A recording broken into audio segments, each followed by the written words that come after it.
Türkçe oyun filmi keyfinden herkese merhaba. Ben Kaan. İyi seyirler dilerim.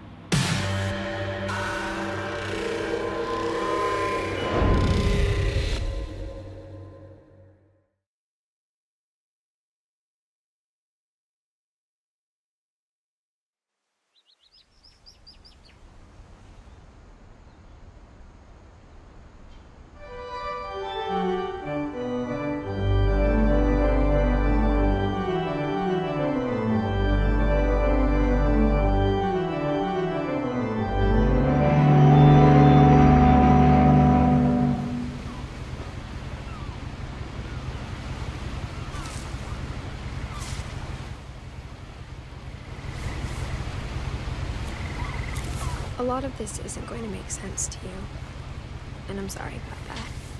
I'm just going to start at the beginning, with the house.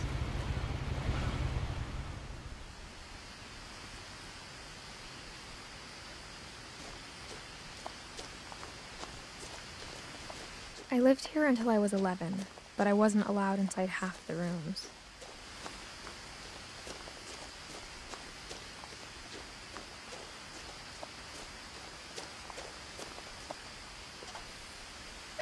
Inside the mailbox were bills from 7 years ago, marked urgent, open immediately.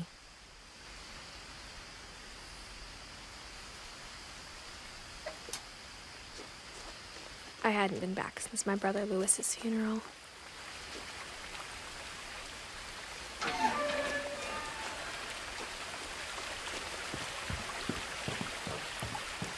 In her will, my mother left me a key, but didn't tell me what it unlocked.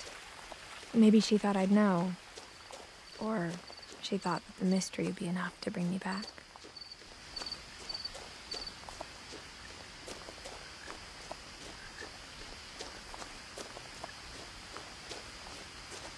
No one had driven this way in a long time, but I saw a few hoof prints.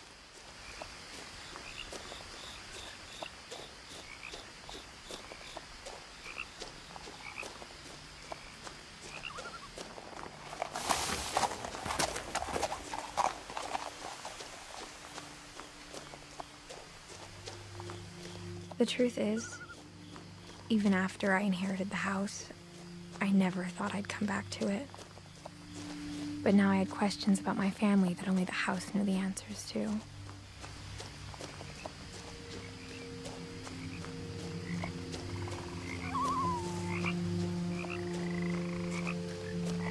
The house was exactly like I remembered it, the way I'd been dreaming about it.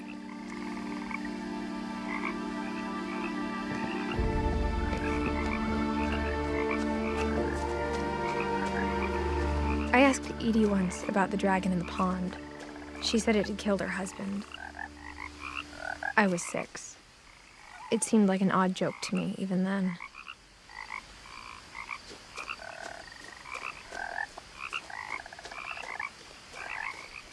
As a child, the house made me uncomfortable in a way I couldn't put into words.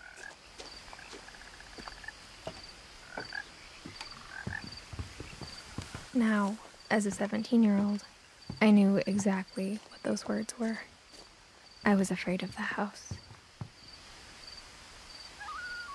I hoped the key might unlock the front door. It didn't.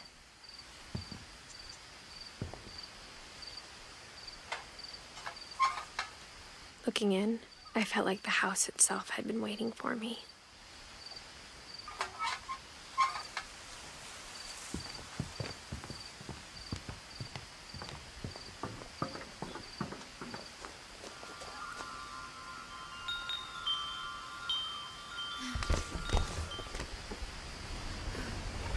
Crawling through the doggy door used to be a lot easier when I was 11.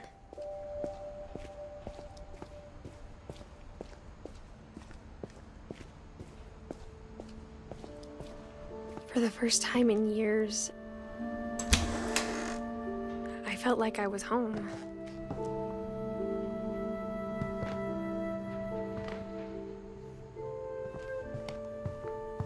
But instead of a family, there were just memories of one.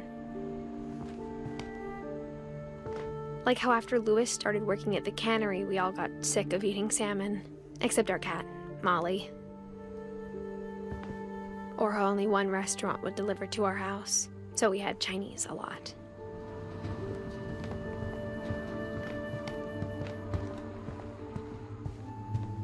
The table was still a wreck from the night we left. It was like a bomb had gone off, killing everyone but sparing the furniture.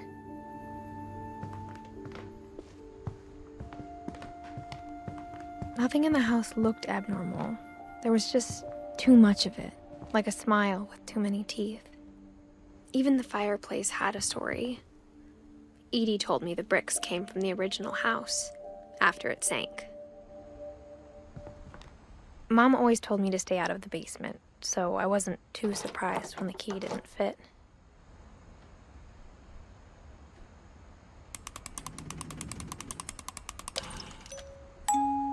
Great-Grandpa Sven built a music box for Barbara, along with the rest of the house.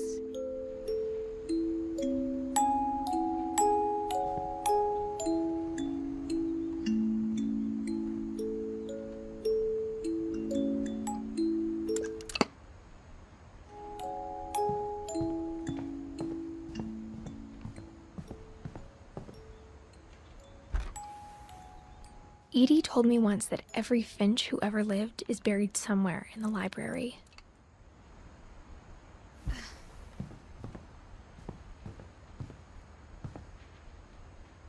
After Milton disappeared, Mom sealed up all the bedrooms. Then Edie retaliated and drilled peepholes.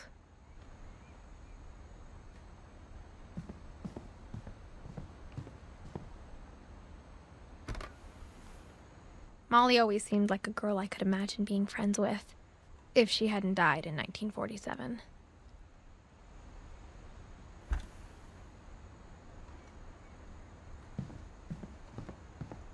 I spent a lot of time playing in Great Uncle Walter's room. I think my mom sometimes regretted not sealing it up. Louis told me there were secret passages, but I never believed him.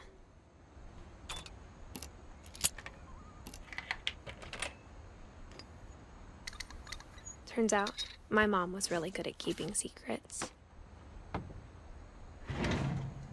Now it was time to find out what my mom had been afraid of.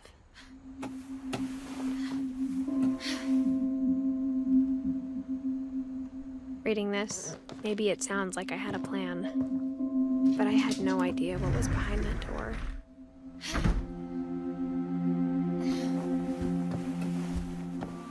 Just like I had no idea where all this was gonna lead. I grew up looking at Molly's room through the peephole.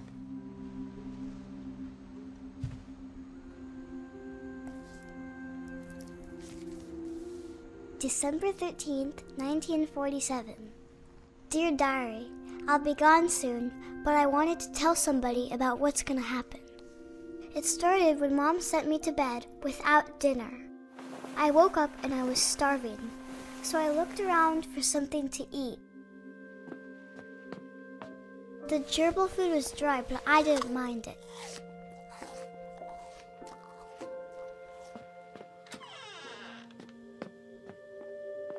I kept eating and eating.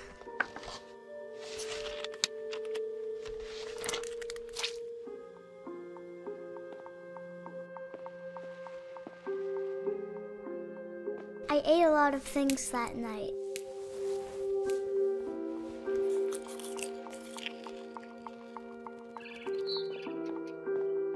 Then I heard chirping outside my window.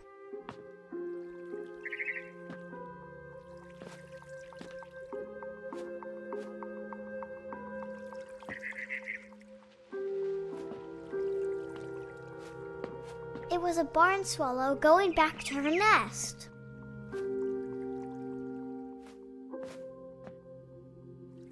I thought about eating Christopher, but I held back.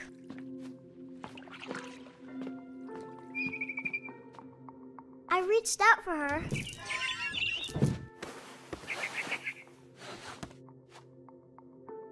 And suddenly,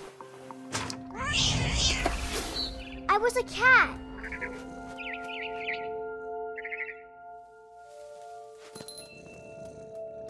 I tried to be quiet, but the bird was really scared.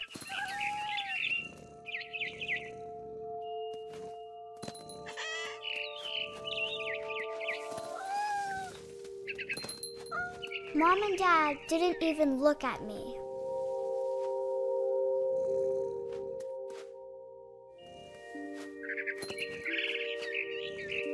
I jumped and I almost got her.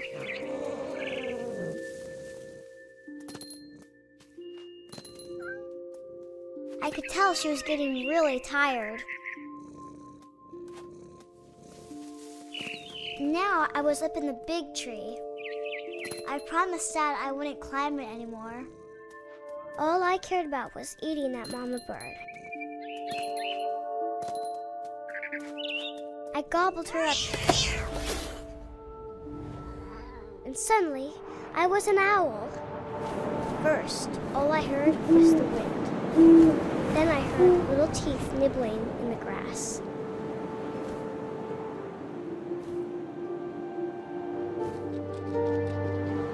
Rabbits.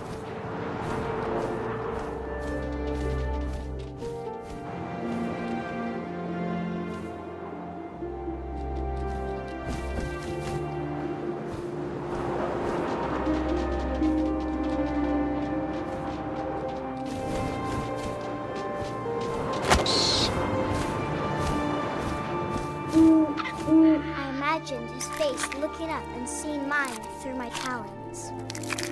I swallowed him up, and I didn't chew one bit. Then I flew off to find something bigger.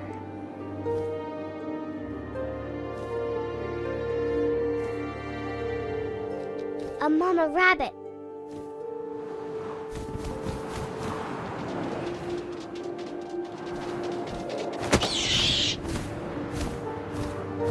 She was almost too big to carry. I started choking, but I couldn't stop eating. And suddenly, I was a shark.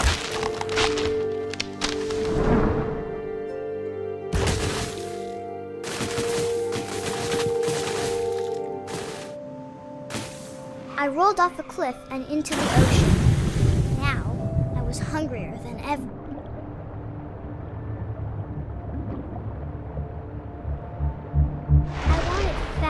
Juicy seeds.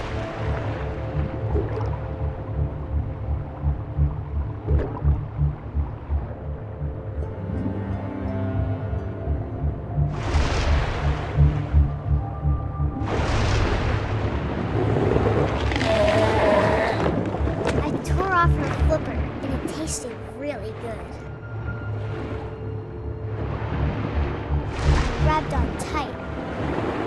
I was so hungry, I jumped out of the water.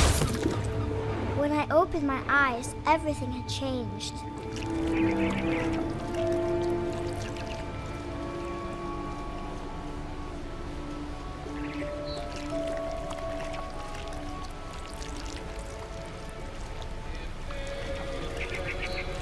Now I was a monster, and I smelled people everywhere.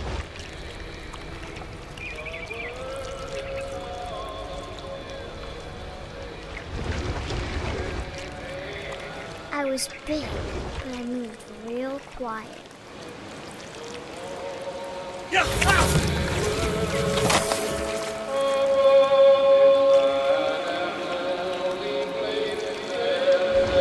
I wanted to stop, but also I didn't.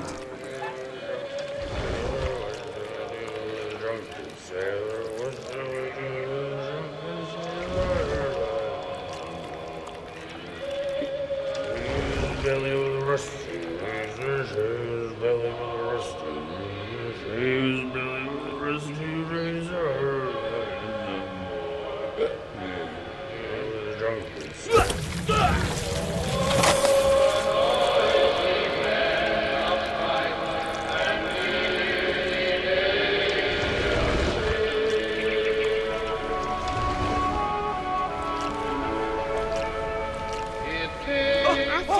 Passenger, I was still hungry. And to cross the water, I smelled something new. Something I had to have, so I swam towards it.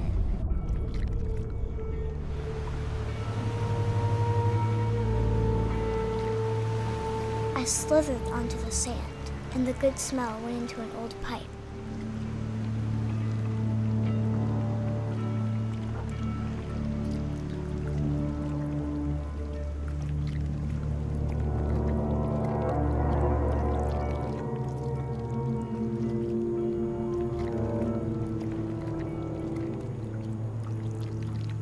I got closer and closer.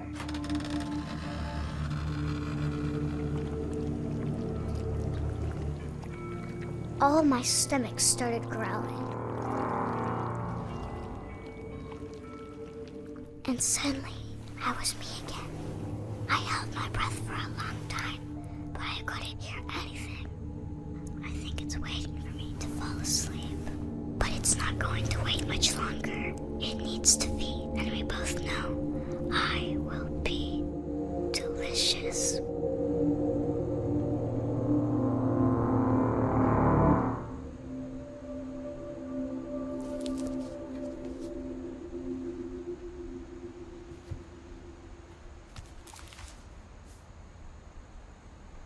I'm not sure if I believed all of that, but I'm sure Edie would have.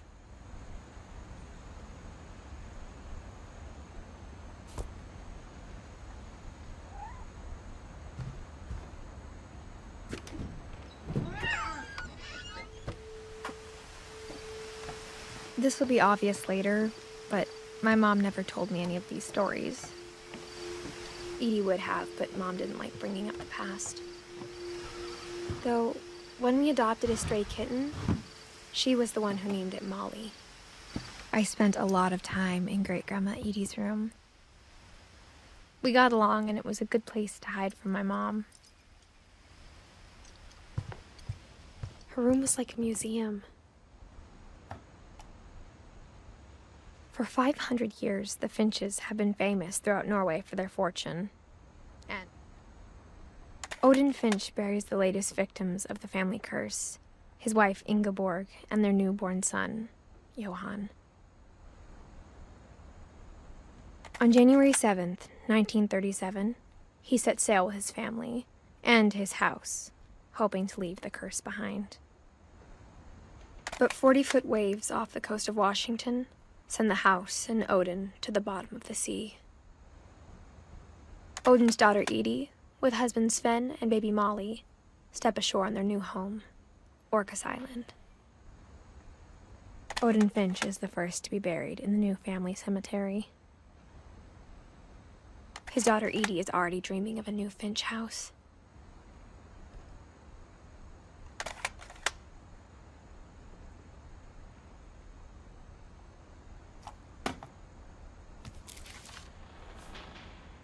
Whatever's wrong with this family, it goes back a long ways.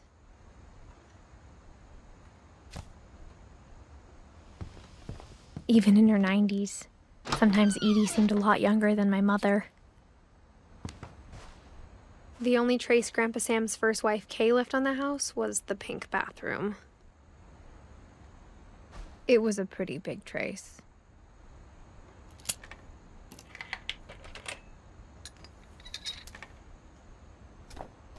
There's a secret in this bathroom. It's in the last place you would look. It isn't in the cupboard. It's hidden in this book.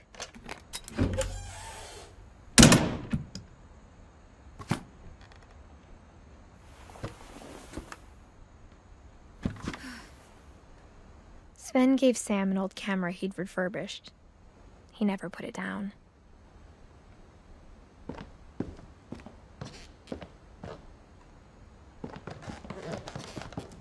From the paintings on the wall, it was clear my brother Milton had been here before me.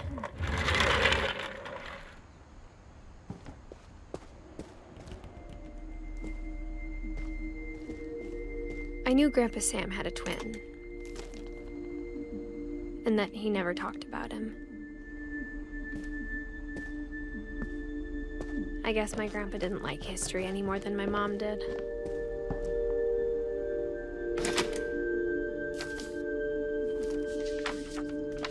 How I Want to Remember My Brother by Sam Finch. The thing I remember is that when he made up his mind, that was it. My brother said he'd die before he ate another mushroom. And he did. At Barbara's funeral, we swore we'd never be afraid again. And he wasn't. I think Calvin always wanted to fly. Sam! Calvin! Dinner's ready! Coming! But that day, he finally made up his mind to do it. I told him going around was impossible. Maybe if I hadn't said that, Calvin! I'm not gonna tell you again! maybe if the wind hadn't picked up, then maybe he'd still be here. But I doubt it. I think he'd already made up his mind. That's what I want to remember about my brother.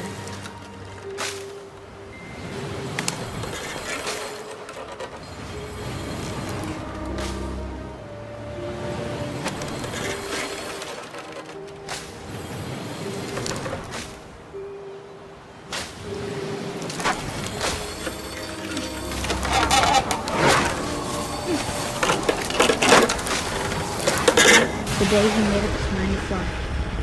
And he did.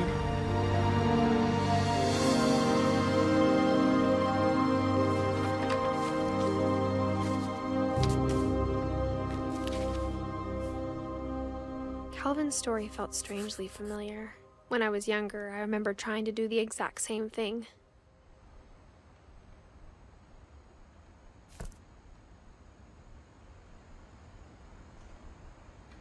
After the funeral, Edie roped off Calvin's half of the room.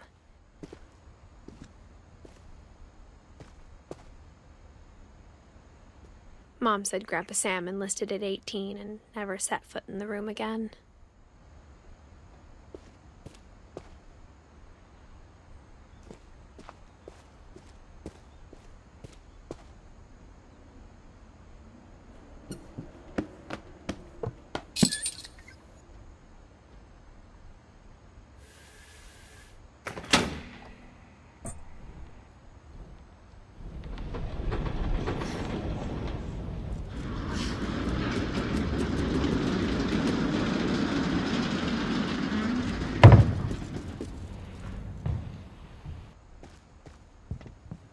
The passages were a pretty tight fit. They'd obviously been built for smaller hands and bellies.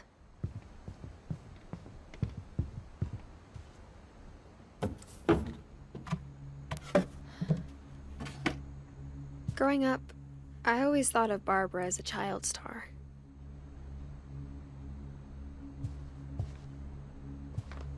I never thought about how hard it must have been for her afterwards.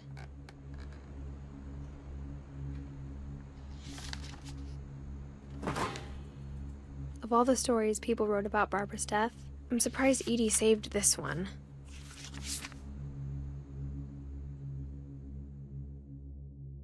Old Jack here with another ghastly tale inspired by America's most unfortunate family. I'm calling it The Surprise Ending of Barbara Finch. As a child star, Barbara was famous for her scream. Now at 16, she was all washed up. A has-been. But in a lucky break, she'd been asked to perform her signature scream at a local convention for monster movie fans. It was just the boost her career needed. Unfortunately, her scream hadn't aged well. Getting better. I think you just need the right motivation. Her biggest fan and current boyfriend, Rick, was about to demonstrate when... Now that was a great scream. It was Barbara's father, Sven. He'd slipped into a table saw and had to be rushed to the emergency room. So Barbara got stuck babysitting her youngest brother, Walter. Her convention comeback was cancelled.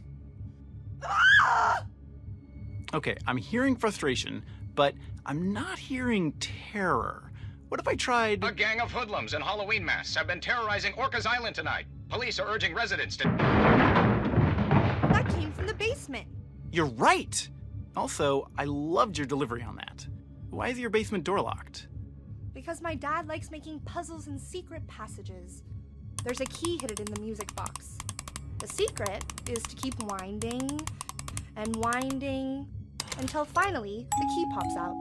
Thanks, babe. I'll be back in a sec. 20 minutes later, Rick hadn't returned. So Barbara went to look for him, right on cue. She reached for the music box. And as she wound the key, she listened for Rick, but the house was silent.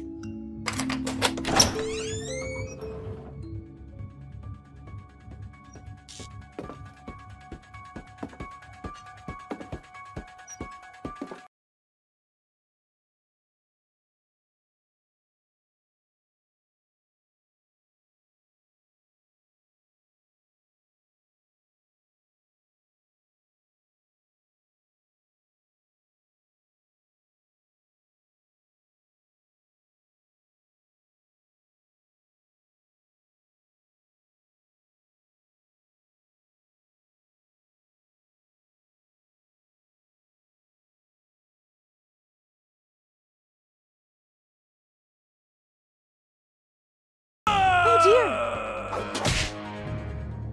Oh! Rick?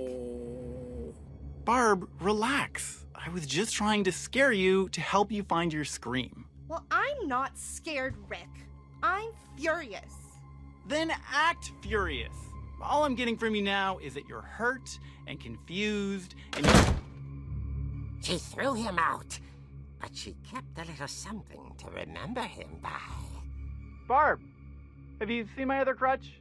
And she was still holding it when she fell asleep watching the late picture show.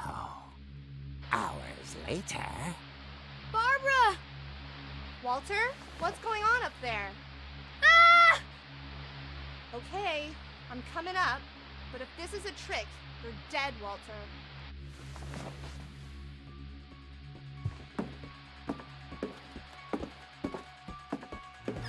Walter.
hadn't been opened in years.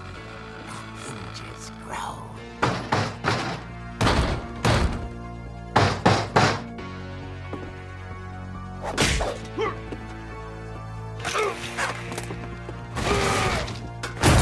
He wasn't moving, but she sensed the story might not be over yet.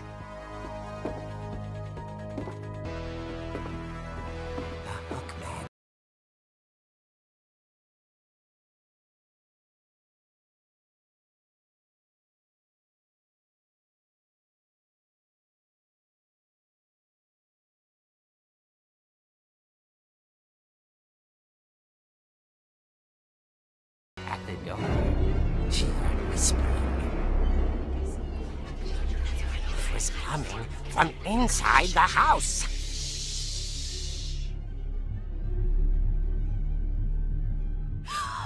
Oh dear.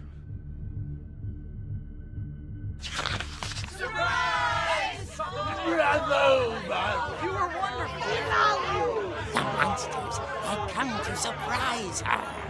For Barbara, it was a dream come true. Then she saw what kind of monsters they were, and she realized what was about to happen. She was going to be famous. And with her final breath, Barbara Finch gave the performance of her life.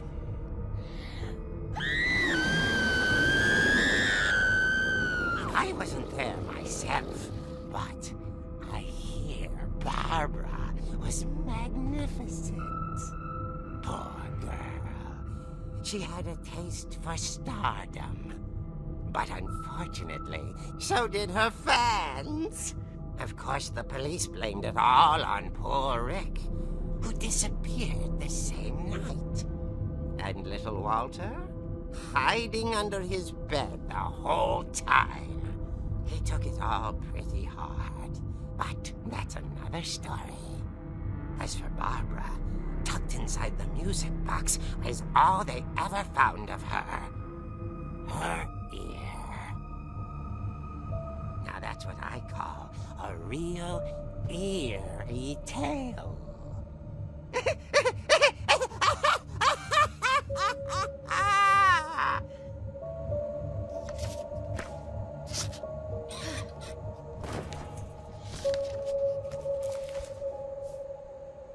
Edie told me all Barbara wanted was to be remembered, as absurd as that comic was. Maybe what Edie saw was a happy ending.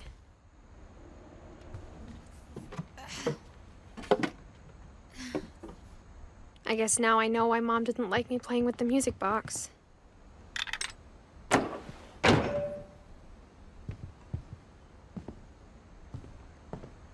Whenever people ask me about my family, the first thing they always want to know about is Barbara.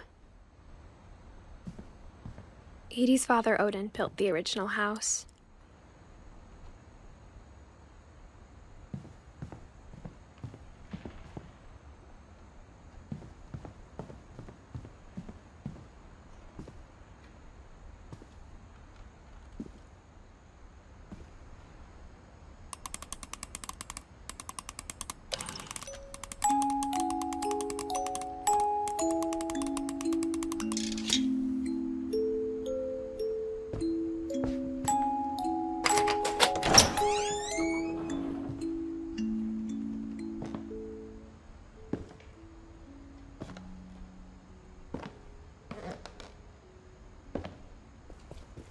Mom said the basement was off limits, unless I wanted another tetanus shot.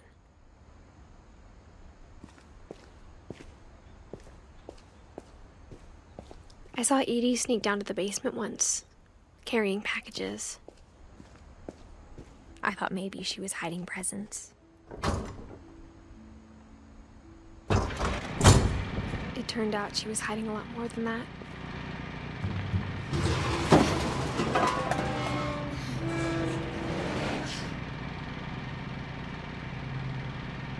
I remember asking Mom once about where Walter had gone.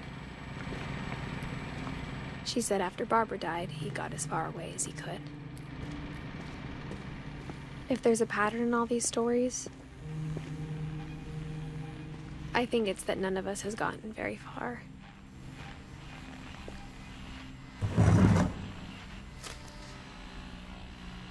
Goodbye, everyone. I can't believe I've been down here for 30 years. On that first day, after the shaking started, I didn't think I'd survive a week.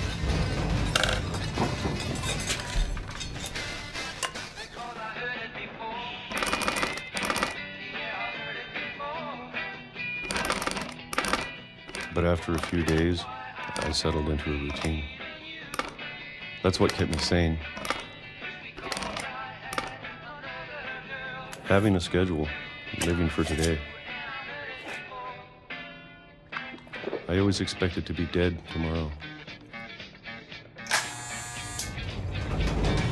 But if you wait long enough, you get used to anything.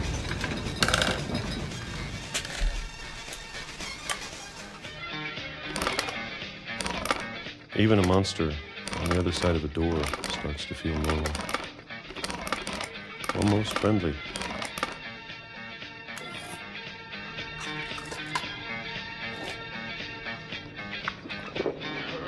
And then one day, everything just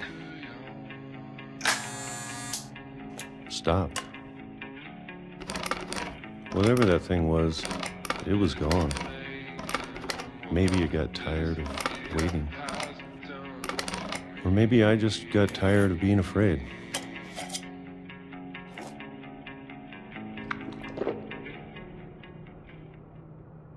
It's been a week now, the longest in 30 years. I'm done waiting. I have to leave while I still can.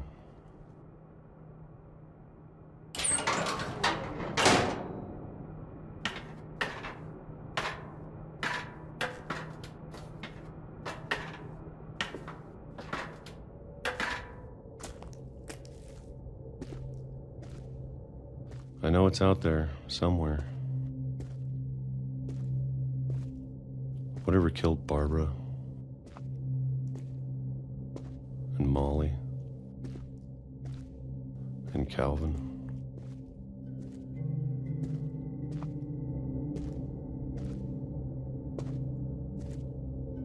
Maybe this is all a mistake. But I need to stop living the same day, even if it kills me.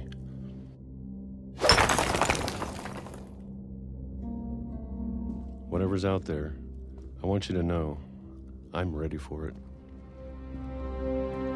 I'm going to appreciate all of it, especially the food. I don't mind if I only have a year left, or a month, or a single week. I'd be happy with one more day. I can already imagine the sun on my face.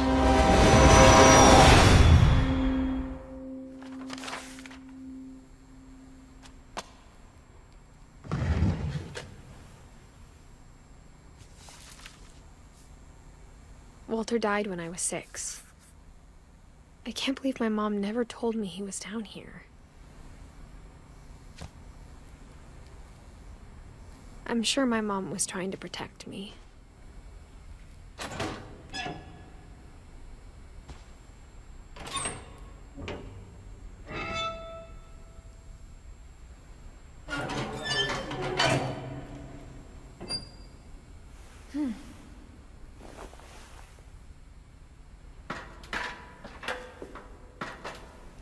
Maybe she was afraid I'd end up like Walter.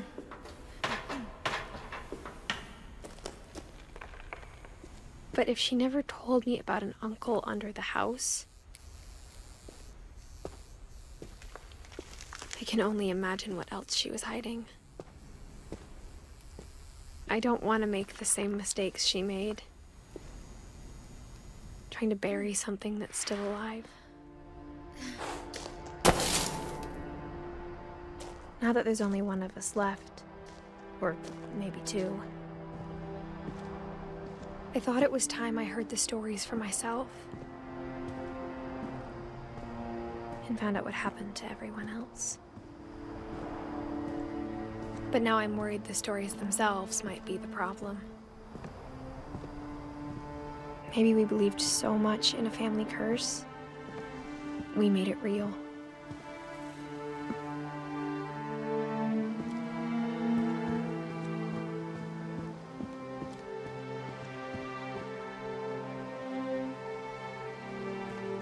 I don't know if I should even be writing this.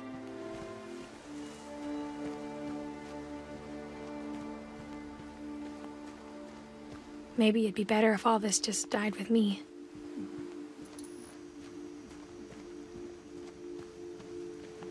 But I thought you should know about your family.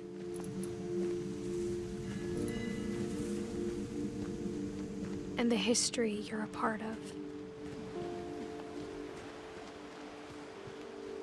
Though to be honest, I feel as lost as you probably do right now. I think the people in these stories believed them, for what that's worth.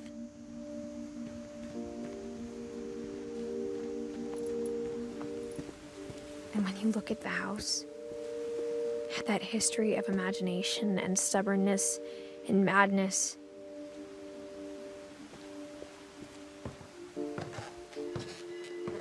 any of it seems possible.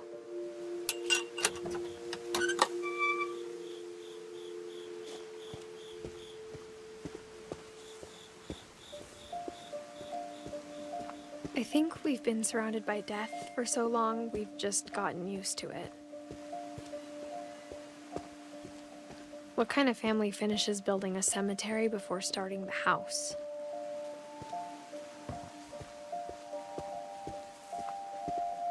It's embarrassing for me to admit this, but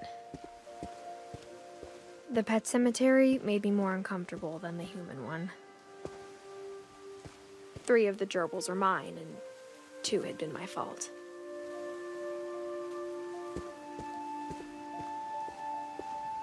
Sven built the house, but it was Edie who designed the cemetery. I'm sure Odin's monument had been Edie's idea. My mom was always trying to move on, but for Edie, the past never went away.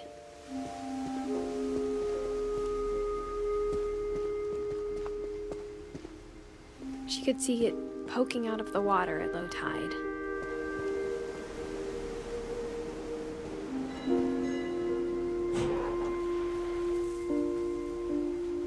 Edie said she dreamed about the old house every night.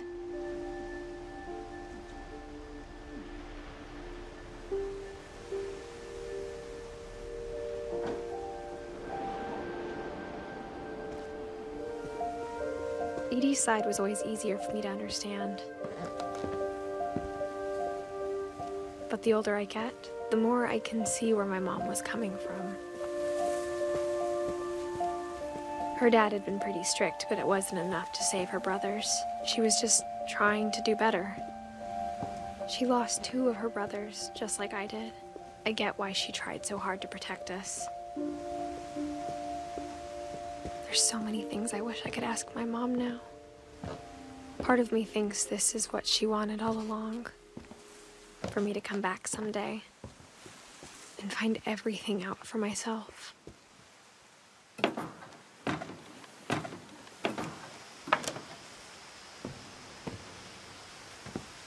But looking back on it now, if she told me there was going to be so much climbing, I never would have come when I was 22 weeks pregnant.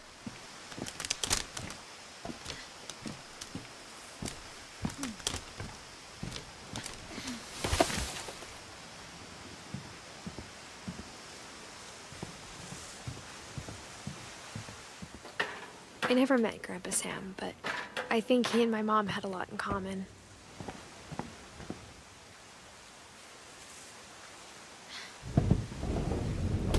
They were both pretty intense. Sam spent his life shooting photos, but Mom said he got nervous being in front of the camera. I guess we're all afraid of something.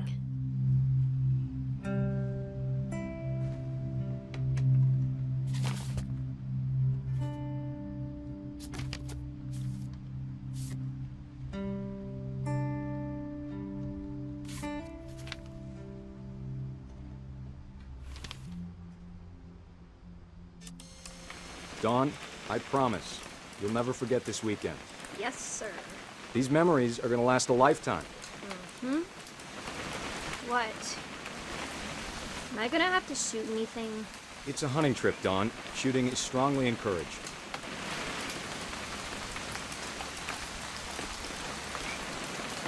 It's too early, Dad. Perfect. It's gonna rain the whole weekend, isn't it?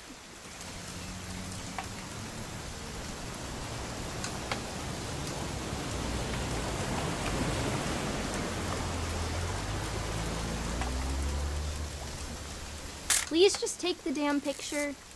Hey, language.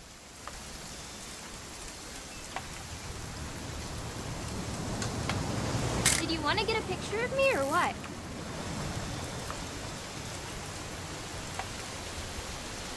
I will never forget this weekend, Dad. That's the spirit. Okay, got it. I'm gonna take some pictures, okay? Just be careful. That camera's older than you are.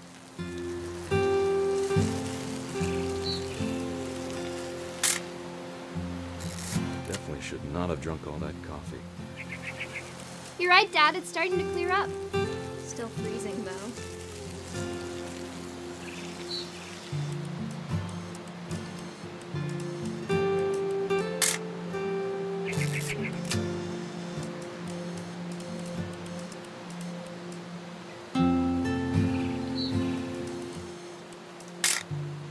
Aw.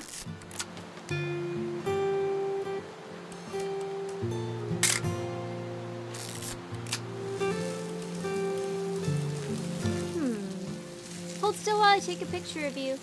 I definitely won't be moving. Are you done yet? Does it sound... Hey! That's a keeper. I'm just saying, I'm not always gonna be here, Don. You'll need to remember this stuff, if you want to survive. I'll be fine, Dad. You know who else thought he was gonna be fine? Some guy who died. Don, I'm being serious. I know, Dad. You're always serious. Doesn't being out here make you want to chill out? Well, to tell you the truth, I haven't been out here in 20 years.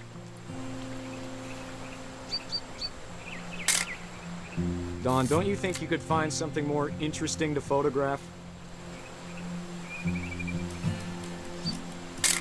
Last time I was... You don't need to waste any more film on me, kiddo.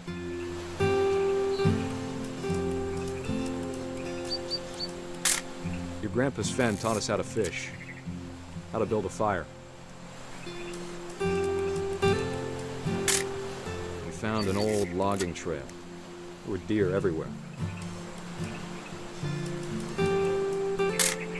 I bet if I could remember where that trail was, we'd spot a buck for you in no time.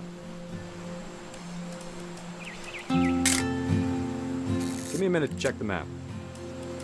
Dad! Good eyes, Don.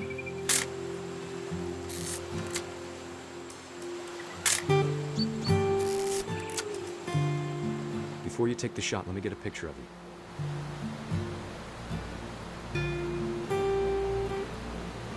Dad, I... Just breathe. Turn off your imagination. Focus on your target.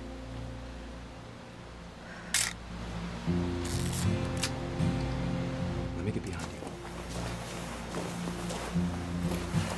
Do I have to do this? Dawn, you don't have to do anything. But if you want to survive, you'll need to be strong.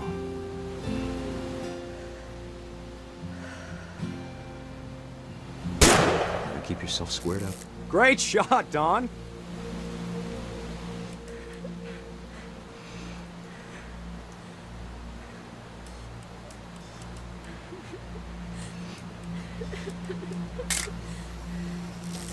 I'm proud of you, Dawn. Always remember that, okay?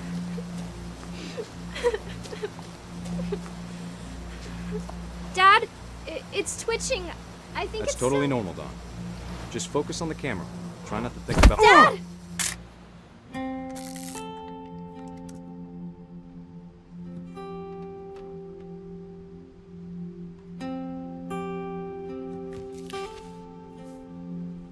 Of all these stories, that's the one I wish most that my mom had told me.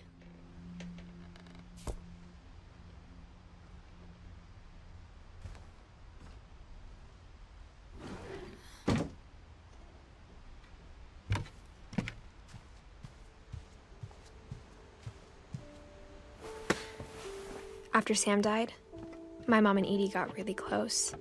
They'd both lost a lot.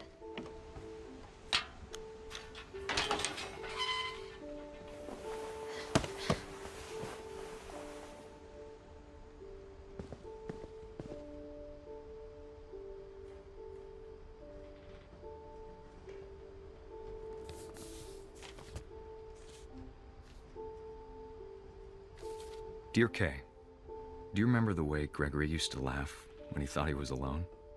Like something funny was happening, but only he could see it.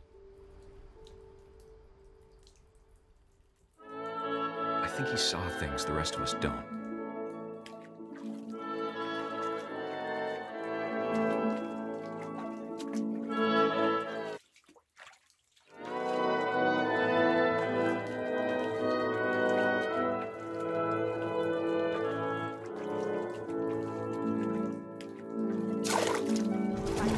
Gregory, it's time to...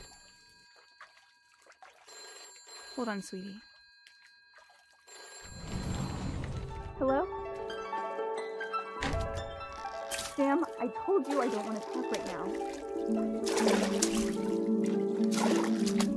I wonder what he saw. What his world was like.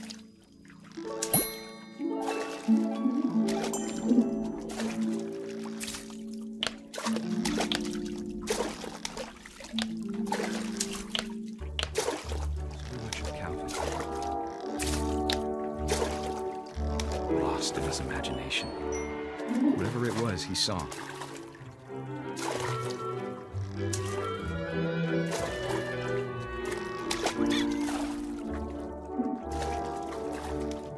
It sure made him happy.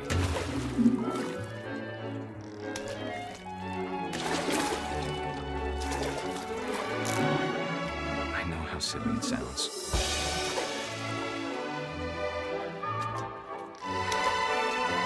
I'm worried about a baby being too happy.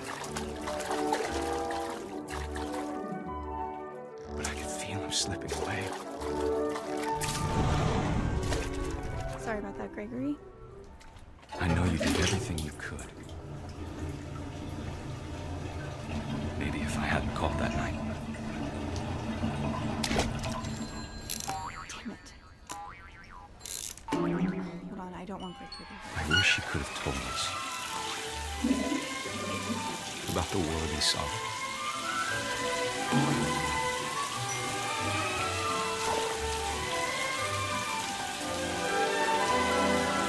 There's so much I don't understand. About Gregory. About everything.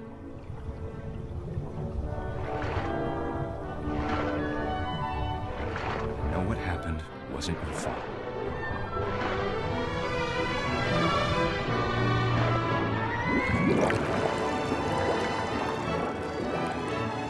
I'm sure he's happy. And he'd want you to be happy too. Good luck, Kay. Love, Sam.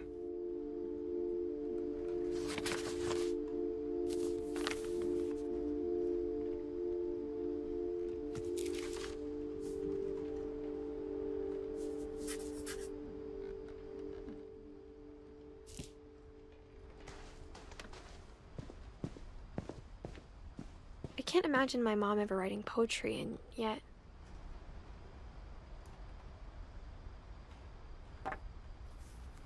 A poem for Gus, who always said the wedding was a bad idea.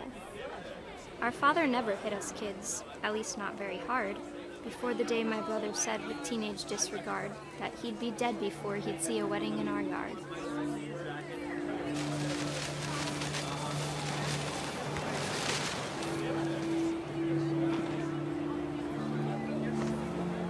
My father made him come, of course, but Gus stood far apart, just flew his kite and bottled up the storm inside his heart.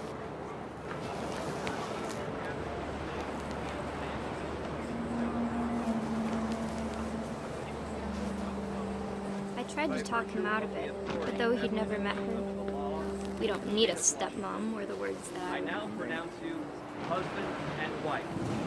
You may kiss the bride.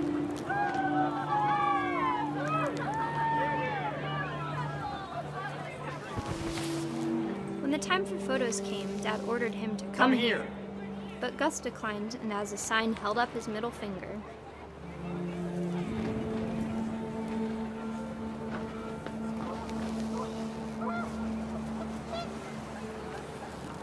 The wind picked up, and panicked geese appeared and quickly went.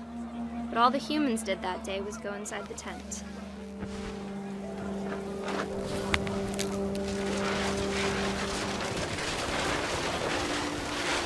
The Rain came down in buckets then, but no one seemed afraid that nature might destroy the tent our dad had crudely made.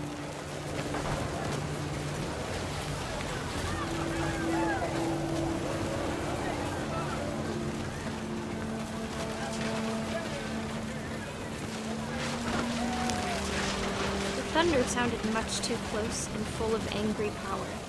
But all my father said to this was, "Make the music louder."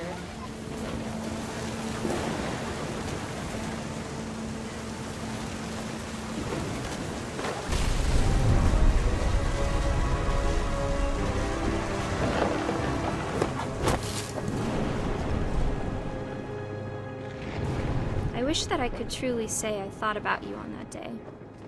Out there on the beach alone, just you, the wind, the sea, and foam.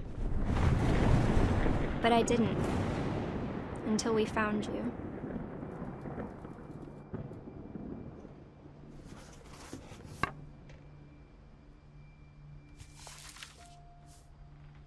She never talked about him, but Mom told me once if I was a boy, they were going to name me Gus.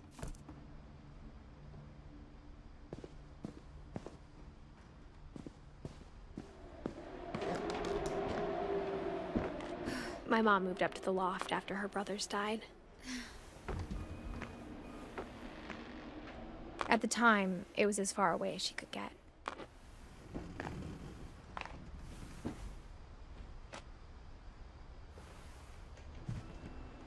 She spent a summer building houses in Calcutta, where she met my dad, Sanjay. Religion was another thing my mom never talked about, but I think it helped her a lot after her dad died.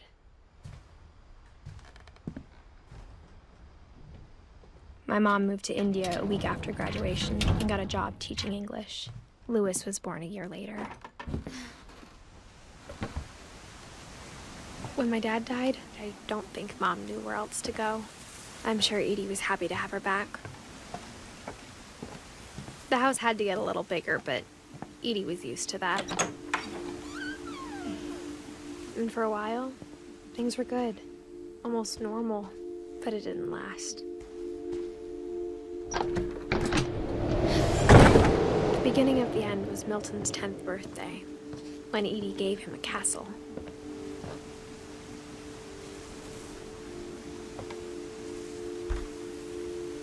After Milton disappeared, the only thing he left behind was a room full of paintings.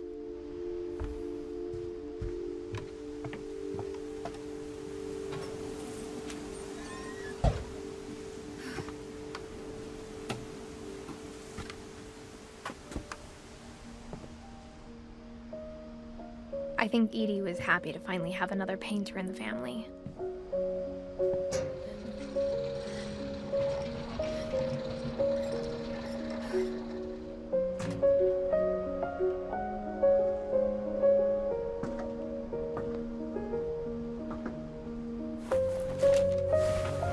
Milton Finch in The Magic Paintbrush.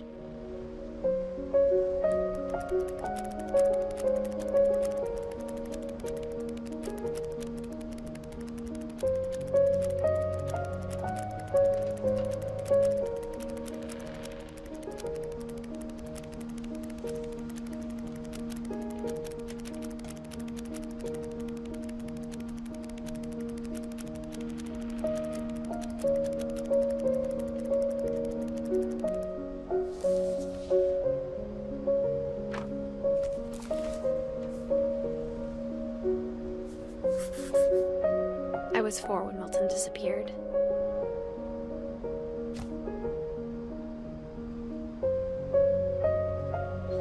Mom spent months searching for my brother. Then she sealed the doors. Whatever Milton had found in the house, Mom didn't want it getting out.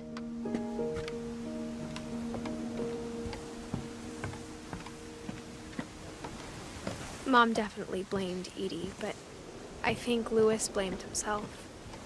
After he graduated, he just spent more and more time in his room, until Mom got him a job at the cannery.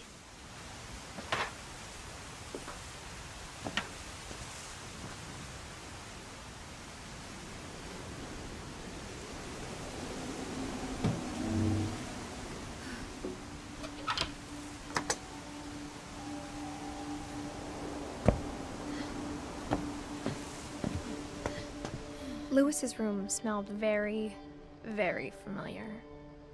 That part of him lived on.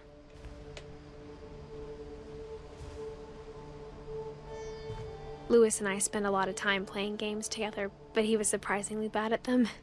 He died a lot.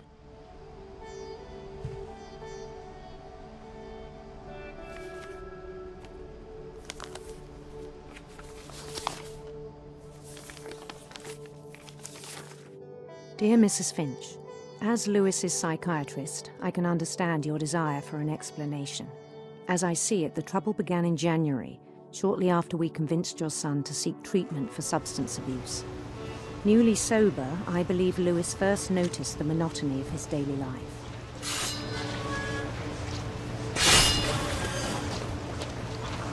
He kept working at the cannery, but he withdrew part of himself. In our sessions, I saw the same behavior.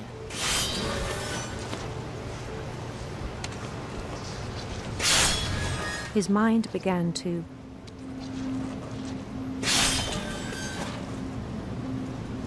wander. I asked him to describe it. He said he started small, imagining a labyrinth. He'd feel his way about. Then something moved. Bats. And toads.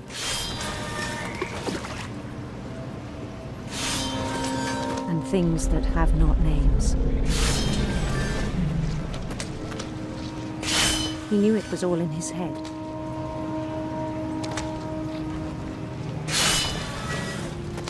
But he took it very seriously. I had hoped he'd find himself.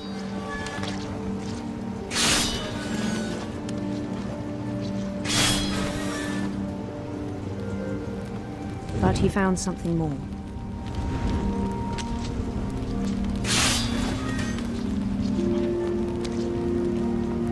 I worried about him then.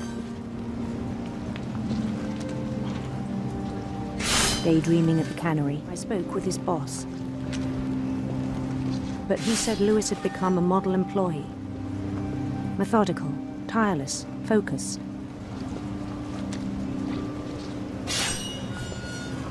Like a whole new Lewis. So I let him go on.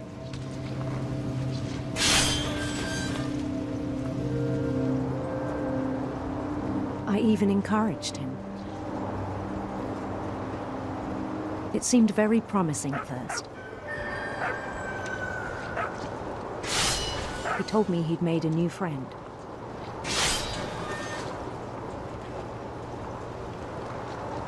On the edge of a city he named Lewis Topia.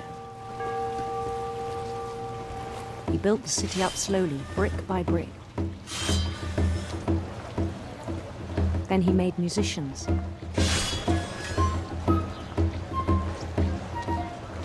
And songs for them to play.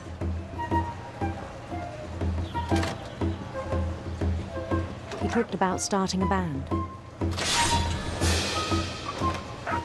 And he was always humming something. Every day his imagination grew stronger.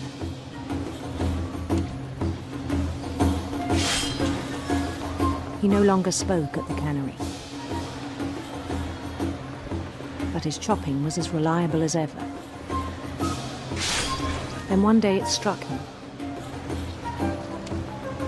that all the cheering crowds, even the stones under his feet, were all in his imagination, so he could do whatever he wished.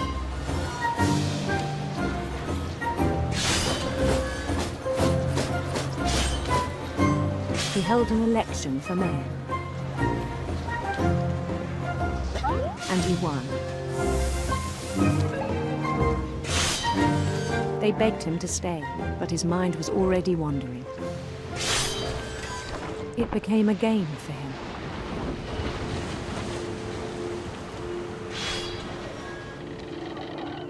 He'd conquer a city, then immediately push on.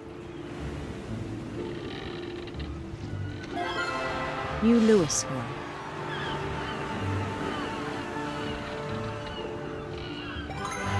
St. Louis. He started drifting away from our reality.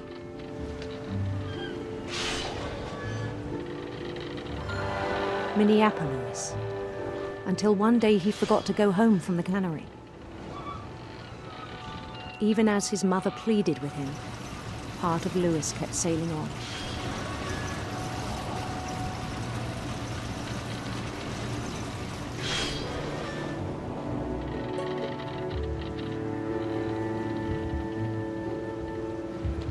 In Lewisburg, he heard rumors of a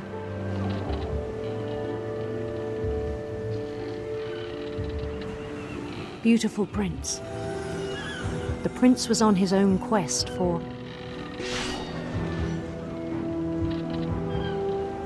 sinister serpents.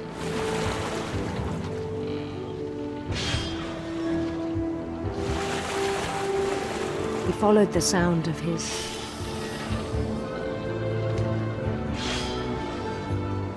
electric sitar.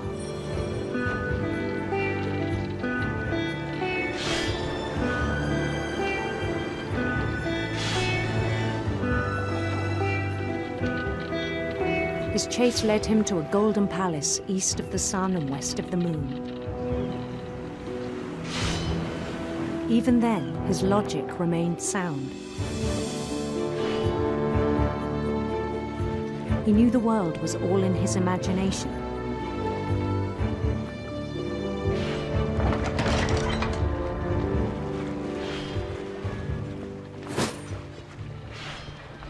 But he was so proud of having created it. In his own eyes, he'd become something greater than a king.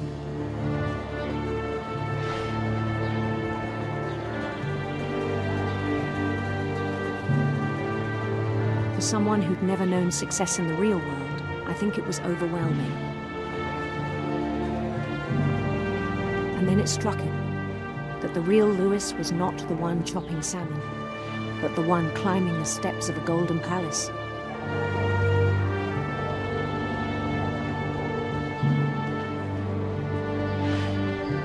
My imagination is as real as my body, he told me. It was hard to argue with him.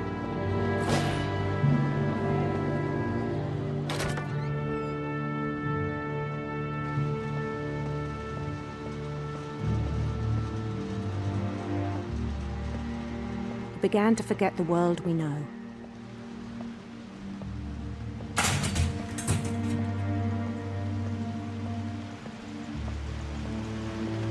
I think it pained him to remember Louis, the cannery worker.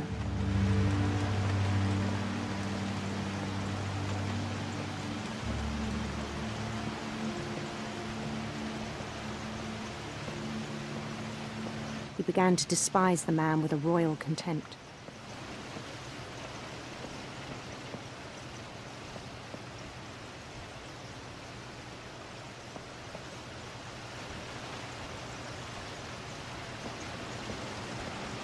I still thought I could save him. Even after he said he was being crowned king over all the lands of wonder. The palace would be packed with his companions.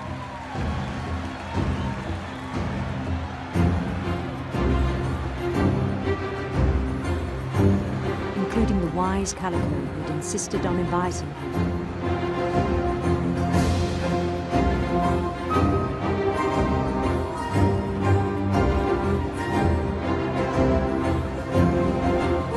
Prince waiting, holding his crown.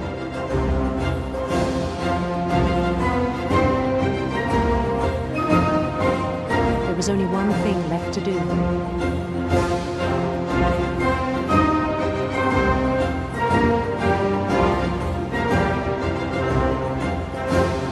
Bend down his head.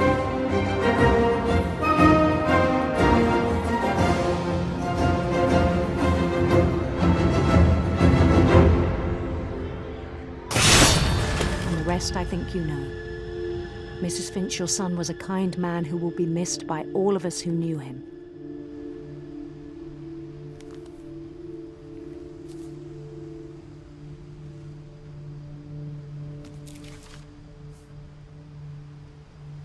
My brother was really cool. I wish you could have met him.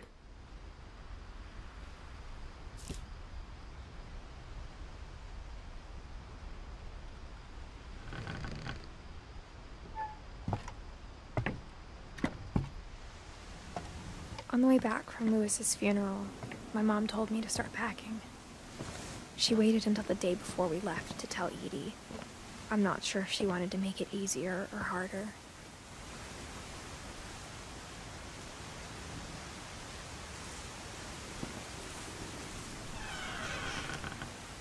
I wish we'd stayed. But I understand why we left.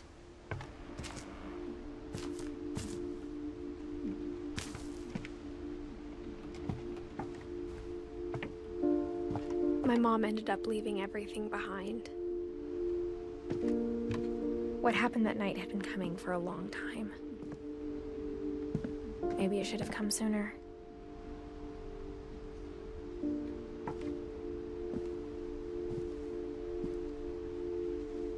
But it had to end one way or another.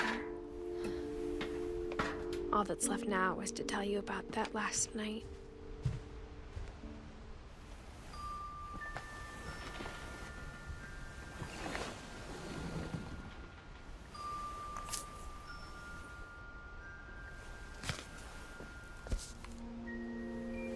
That whole last day, Edie just watched us pack and didn't say a word. Until supper, when she raised her glass and said, "To our final night together, and all our final nights apart." Grandma, you know what I said about alcohol. Some of your medications are very Edith, specific. I left a present for you in the hallway. Why don't you go open it?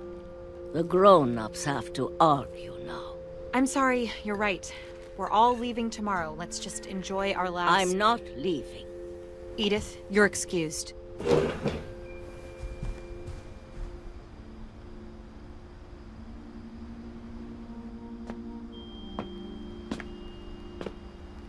The power had been shut off that morning, but Edie always had plenty of candles.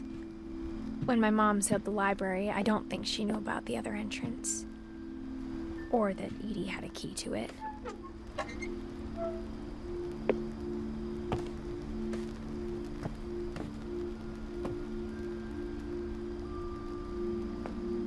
That thing you're afraid of isn't going to end when you leave the house.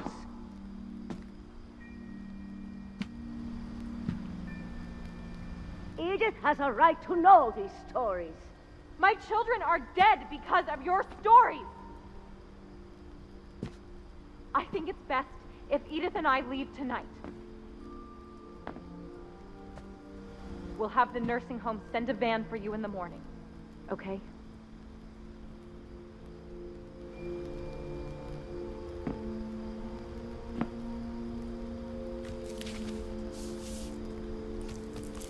Dear, this is about what happened on the night you were born. That night, the tide went way, way out.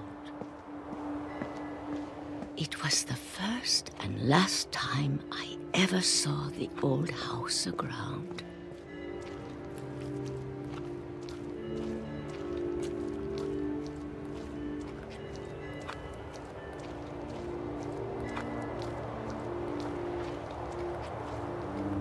God, it smelled awful. You know, I've seen that house every day of my life. But I never thought I'd go back to it. When the fog rolled in, I lost my way.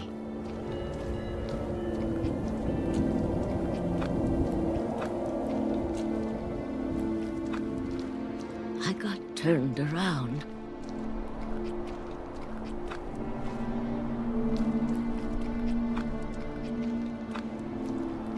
For a while, I wandered. I started seeing things.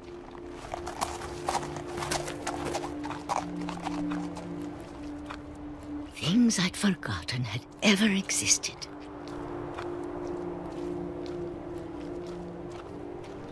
But But when I saw them, they felt like old friends.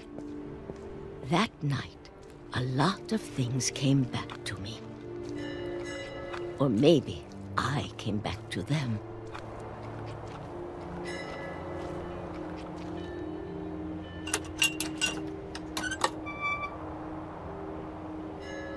Things I can't explain, but that I need you to try and... Edith, what are you doing in here? It's mine. Edith! Mom, you're gonna rip it! Let go! I kicked and screamed, but Mom dragged me to the car.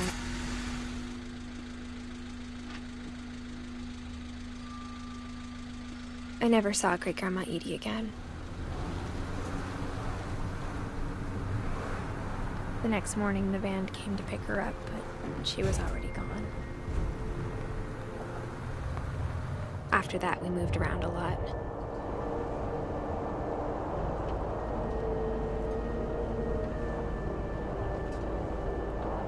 We both tried to make the best of it. A few years went by.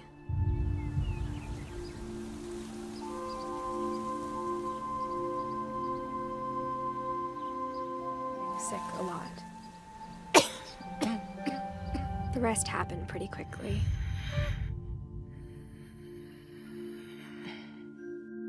She got better for a while, and then she didn't. And then I was alone.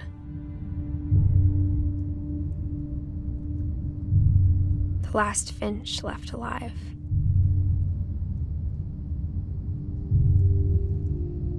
Until I found out about you.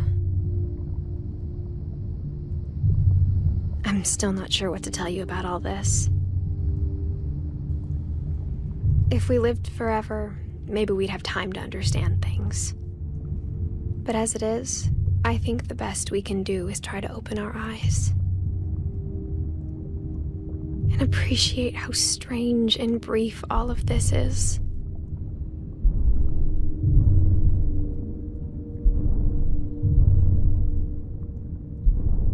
This journal was supposed to be for you. But now I hope you'll never see it. I just want to meet you and tell you all these stories myself. But I guess if you're reading this now, things didn't work out that way.